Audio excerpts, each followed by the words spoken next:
All right, in question 5, we're moving on to the quadratic formula from section 3.3. I've posted the quadratic formula over here so we have it to use.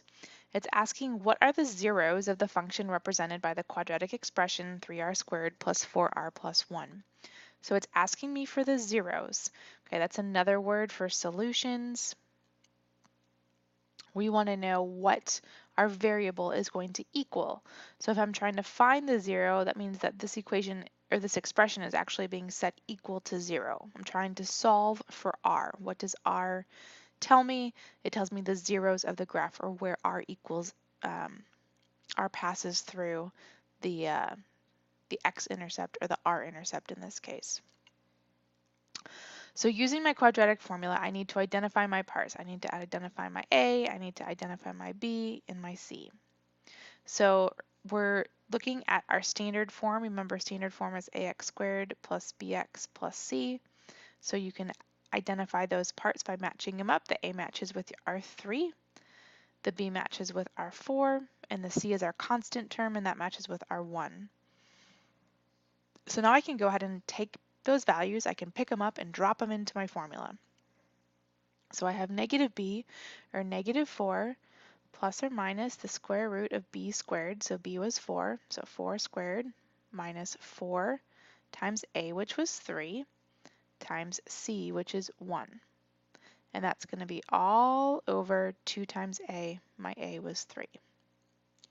We can go ahead and simplify that a step further, so negative 4 plus or minus, and then in parentheses I'm going to have 16 because 4 squared is 16. Let me fix that little piece there.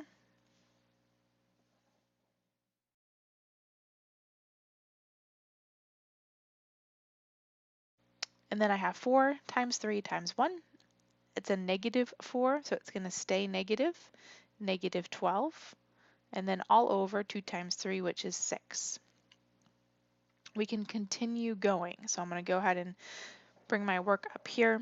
So I have negative 4 plus or minus, and now I have 16 minus 12 is 4, still all over 6. We know when we simplify, the square root of 4 is a perfect square. It's going to break down into 2. So I'm going to end up with negative 4 plus or minus 2 all over 6. Now remember, this plus or minus really means we have 2 separate problems going on. I have 4 plus 2 over 6, and I have negative 4 plus, nope, I have negative 4 minus 2. Sorry about that. Oh no, not what I wanted to do. Is it not going to let me?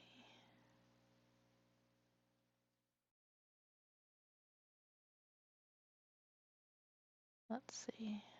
Well,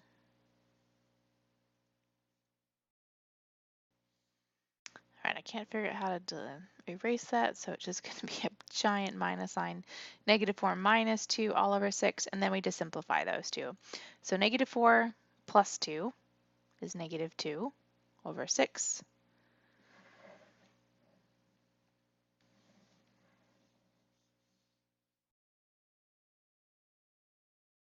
Which is just negative 1 over 3. And then negative 4 minus 2 is negative 6, and negative 6 over 6 is going to be negative 1. So my two answers here should be negative 1/3 and negative 1. When you go to, oh, you don't have to type in your answer.